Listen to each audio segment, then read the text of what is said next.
Assalamualaikum warahmatullahi wabarakatuh. Perkenalkan, nama saya Utami Putri Pratiwi dari tingkat 3B dengan NIM C24142011134 dari Keperawatan S1 Khusus TIK Stella Maris Makassar. Baik, di sini saya ingin membahas sedikit tentang materi keseimbangan asam basa yang dimana meliputi definisi, faktor yang mempengaruhi, jenis-jenis gangguan asam basa seperti asidosis, respiratorik, dan metabolik. Ada juga alkalosis, yaitu respiratorik dan metabolik, pemeriksaan diagnostik, dan penata laksanaan medis dan keperawatan. Untuk mempersingkat waktu, mari kita bahas satu persatu. Nah, yang pertama ini adalah bagian tentang chart pH atau derajat keasaman. Bisa kita lihat makin ke kiri itu makin asam, sedangkan yang berwarna biru ini makin ke kanan makin basa. Dan kita masuk di definisi, asam adalah zat yang dapat memberi ion hidrogen atau H+ ke zat lain, sedangkan basa adalah zat yang dapat menerima ion hidrogen. Asam kuat adalah asam yang secara cepat dapat melepaskan ion hidrogen ke zat lain, misalnya asam klorida, sedangkan asam lemah adalah zat yang memiliki kekuatan yang lemah untuk melepaskan ion hidrogen. Dalam hal ini adalah H2CO3. Nah, adapun basa kuat bereaksi kuat untuk berikatan dengan H+ dan basa lemah berikatan lemah dengan H+. Dalam keseimbangan tubuh manusia, yang berperan di sini adalah asam lemah dan basa lemah. Untuk mencapai keseimbangan tubuh mempunyai kompensasi mekanisme agar asam dan basa dalam tubuh itu selalu seimbang. Nah, pengaturan kadar hidrogen dalam tubuh yang berperan dalam keseimbangan asam basa itu adalah ion hidrogen atau ion H+ yang tadi sudah dijelaskan sebelumnya, dalam bentuk asam lemah dan basa lemah. Dan kadar hidrogen tubuh kita yang pertama itu diatur oleh yang namanya sistem buffer. Jadi, tubuh itu mempunyai sistem penyangga asam dan basa. Yang kedua, yang dikendalikan oleh pusat pernafasan, dan yang ketiga adalah ginjal. Baik, setelah itu kita lihat ini yang disebut sebagai kondisi normal pH dalam darah adalah 7,35 sampai 7,45.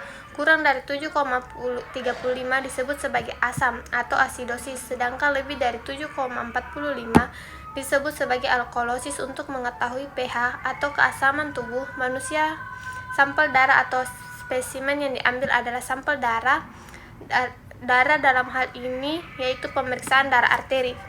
Penyangga asam basa atau sistem buffer adalah sistem yang menjaga tubuh supaya tidak mengalami kelebihan asam dengan cara membuang hidrogen melalui ginjal dalam bentuk amonia. Dalam hal ini, urin yang kita keluarkan itu mengandung amonia. Jadi, mengapa perlu dikeluarkan urin? Karena menjaga supaya tubuh tidak kelebihan asam.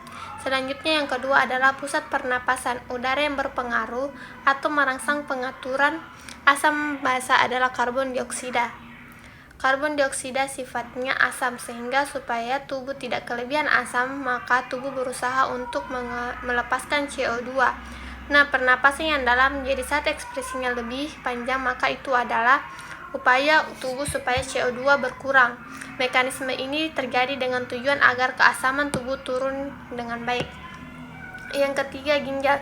Tadi dijelaskan bahwa fungsi ginjal sebagai sistem buffer adalah menjaga supaya tidak terjadi penumpukan ion hidrogen. Saat tubuh mengalami kelebihan asam, maka kelebihan asam tersebut akan dikeluarkan bersama urin melalui pengeluaran urin. Hidrogen berkurang sehingga keasaman dalam tubuh juga ikut berkurang. Nah, sehingga organ penting yang mengatur keseimbangan asam basa di sini adalah ginjal dan paru-paru. Selanjutnya, pada keadaan tertentu, tubuh akan mengalami gangguan keseimbangan asam dan basa. Kadang kelebihan asam, kadang kelebihan basa. Jadi, ada 4 situasi yang disebut sebagai asidosis respiratorik, kemudian asidosis metabolik, alkalosis respiratorik, dan alkalosis metabolik. Kita akan lihat satu persatu. Asidosis respiratorik melihat namanya berarti suasana dalam tubuh darahnya bersifat asam. pH-nya hanya kurang dari 7,35, kemudian disebabkan oleh permasalahan pernapasan. Nah, asidosis respiratorik adalah keadaan di mana terjadi kelebihan asam dalam darah karena penumpukan karbon dioksida dalam darah. Jadi CO2 yang berlebih diketahuinya dari mana? Dari sampel darah yang diperiksa, menunjukkan bahwa kadar CO2 meningkat. Kecepatan dan kedalaman pernapasan akan mengatur kadar karbon dioksida dalam darah. Kompensasi yang dilakukan oleh tubuh kalau kadar CO2 meningkat dengan cara mengatur pernapasan supaya lebih cepat. Jadi kalau nafasnya cepat, otomatis CO2 akan banyak dibuang dari tubuh itu yang disebut sebagai hiperventilasi. Jadi asidosis respiratorik adalah kelebihan asam dalam darah karena penumpukan karbon dioksida, sehingga tubuh berkompensasi dengan cara bernafas lebih cepat. Dan apa penyebabnya adalah yang pertama, karena karbon dioksida tidak bisa dikeluarkan secara adekuat oleh paru-paru, misalnya yang terbanyak itu pada kasus asma bronkial, penyempitan jalan nafas, penyempitan bronkus menyebabkan CO2 utuh banyak di dalam saluran pernafasan, tapi tidak bisa dikeluarkan.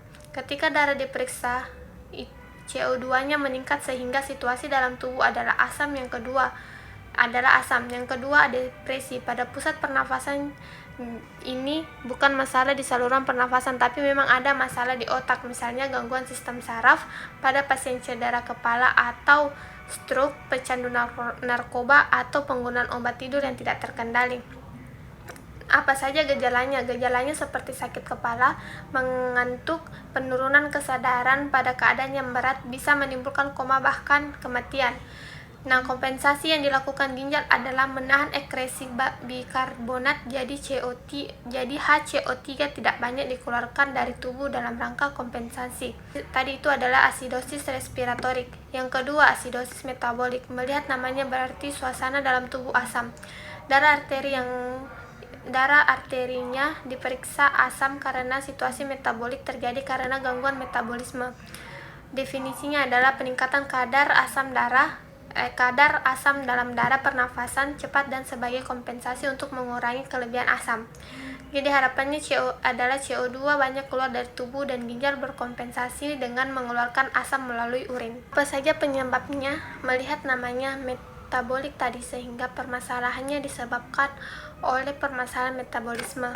Banyak ditemukan pada pasien diabetes mellitus, terjadi pemecahan lemak menjadi keton sehingga terjadi ketosis. Pada pasien gagal ginjal terjadi penurunan fungsi filtrasi ginjal sehingga terjadi penumpukan asam. Yang ketiga, peningkatan asam laktat pada orang yang berolahraga berlebihan dan kehilangan basa berlebihan, ada diare dan kolostomi. Gejalanya yaitu mual, muntah, pernapasan cepat dan dalam, tekanan darah menurun, shock, dan koma. Baik, kita lanjutkan alkalosis respiratorik. Sesuai namanya, kadar basa dalam tubuh ini meningkat karena hiperventilasi pernapasan sehingga kadar CO2 dalam darah menjadi rendah. Karena pernapasannya banyak mengeluarkan CO2, akibatnya situasi dalam tubuh itu asamnya banyak yang keluar sehingga cenderung menjadi basa.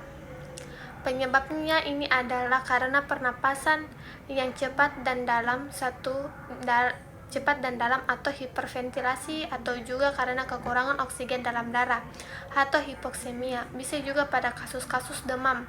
Orang yang mengalami demam terjadi peningkatan metabolisme nafas yang menjadi cepat. Akibatnya situasi dalam tubuh menjadi basah. Gejalanya yaitu cemas, kejang otot, sampai dengan penurunan kesadaran. Nah, yang terakhir adalah alkalosis metabolik, yaitu suatu kondisi di mana terjadi kelebihan basa dalam darah karena peningkatan bikarbonat. Penyebabnya ini misalnya karena muntah yang berkepanjangan, muntah terus sehingga asam banyak keluar, atau pada kasus-kasus bilas lambung. Misalnya kasus-kasus bunuh diri, kemudian minum obat serangga sehingga lambung dilakukan tindakan pembilasan atau pencucian, akibatnya asam yang keluar. Penyebab lain adalah konsumsi diuretik, misalnya obat furosemid. Obat ini akan menyebabkan cairan atau urin itu keluar dari tubuh. Jika urin banyak keluar, otomatis tubuh mengalami alkalosis, sedangkan untuk gejalanya tidak begitu nampak, tapi pada kondisi yang berat akan menimbulkan spasme otot. Baik, selanjutnya kita masuk di pemeriksaan diagnostik.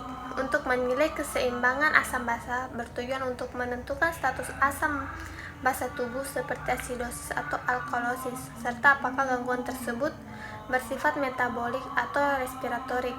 Pemeriksaan utama yang digunakan yaitu yang pertama, analisa gas darah arteri atau AGDA, yaitu mengukur komponen penting seperti pH darah normalnya yaitu 7,35 sampai 7,45, PaCO2 tekanan parsial karbon dioksida yaitu 35 sampai 45 mmHg untuk menilai gangguan respiratorik, HCO3 konsentrasi bikarbonat yaitu 22 sampai 26 mEq/L untuk menilai gangguan metabolik, PaO2 tekanan parsial oksigen untuk membantu oksigenisasi, yang berguna untuk menentukan jenis gangguan asam basa, metabolik atau respiratorik, dan kompensasinya.